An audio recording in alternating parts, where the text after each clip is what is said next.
Dismiss అయిన AP ప్రభుత్వ ఉద్యోగి వెంకట్రామరెడ్డి మీడియాతో మాట్లాడుతున్నారు. లైవ్ చూద్దాం. నాకు న్యాయం జరుగుతుందని ఆశిస్తున్నా. ప్రభుత్వం మీద అయితే ఖచ్చితంగా ఇలాంటి చర్యలకు భయపడతామని అనుకోవద్దు. ఇలాంటి జరిగినప్పుడు ఇంకా కొద్దిగా ఫ్రీగా ఇంకా గట్టిగా మాట్లాడగలను ఇలాంటి టైంలో. కాబట్టి నాకు ఉద్యోగం ఉండే లేకపోయినా నేను ఎంప్లాయీస్ తరఫున ఎప్పటికీ ఫైట్ చేస్తూనే ఉంటాను. ఎంప్లాయీస్ వాయిస్ని వినిపిస్తూనే ఉంటాను. Thank you very much.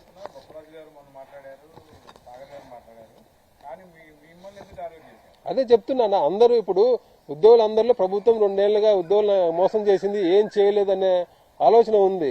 అందరికీ ఆవేదన ఉంది, అసంతృప్తి ఉంది. అందరూ ఎవరు పిలిపించినా రోడ్డు మీద రావడానికి సిద్ధంగా ఉన్నారు. ఉద్యోగుల ఆవేదన గుర్తించి ఉద్యోగ సంఘాల నాయకులు కూడా చాలా రోజులు ఓపిక పట్టిండ్రు. ప్రభుత్వం ఏదో చేస్తుంది, కొత్త ప్రభుత్వం వస్తానే కొద్ది టైం ఇవ్వాలని ఉద్యోగ సంఘాల నాయకులందరూ ఓపిక పట్టిండ్రు. అయినా ప్రభుత్వం పట్టించుకోవడం లేదు. అసలు చెప్పుకోవడానికి ఉద్యోగ సంఘాల నాయకులు చెప్పుకోవడానికి ఒక మనిషే లేడు. గత ప్రభుత్వంలో ఒక కమిటీ ఉండింది, కేబినెట్ సబ్ కమిటీ ఉండింది. అడ్వైజర్ గారు సజ్జల రామకృష్ణ సార్ ఉన్నారు. ఏదైనా సమస్య ఉంటే ఆయన చెప్పేవాళ్ళం. ఆయన ద్వారా ముఖ్యమంత్రి గారికి వెళ్ళి కొన్ని సమస్యలు పరిష్కారం అయ్యేది. ఇప్పుడు చెప్పుకోవడానికి ఎవరు లేరు, ప్రభుత్వం పట్టించుకోవడం లేదు, ఉద్యోగుల అసంతృప్తి ఉంది. అలాంటప్పుడు ఉద్యోగ సంఘాల నాయకులు ఏం చేస్తారు? రోడ్డు మీదకి రాక తప్పని పరిస్థితి.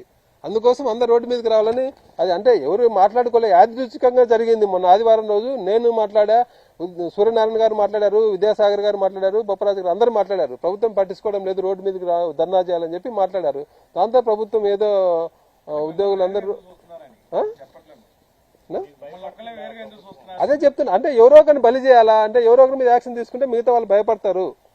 నా మీద ఒక ముద్ర ఉంది కాబట్టి, నా మీద ఆల్రెడీ ఒక కేసు ఉంది కాబట్టి నా మీద వేటేస్తే మిగతా వాళ్ళు రోడ్డు మీద రావడానికి, అంటే ఒకవేళ నాయకులు పిలిపించినా ఉద్యోగులు కొంత భయపడతారు అనే ఉద్దేశంతో ప్రభుత్వం ఆలోచనతో చేసింది తప్ప ఇందులో ఎలాంటి వాస్తవం లేదు. ఇది తప్పుడు కేసు, ఖచ్చితంగా నిలబడదు.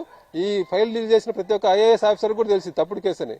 కాకపోతే వాళ్ళు కూడా పైన పొలిటికల్ బాసులకు ఎదురు చెప్పలేని పరిస్థితిలో ఉన్నారు కాబట్టి ఇలాంటి ఆర్డర్ వచ్చింది. కాబట్టి ఇది కోర్టులో నిలబడితే ఖచ్చితంగా కోర్టులో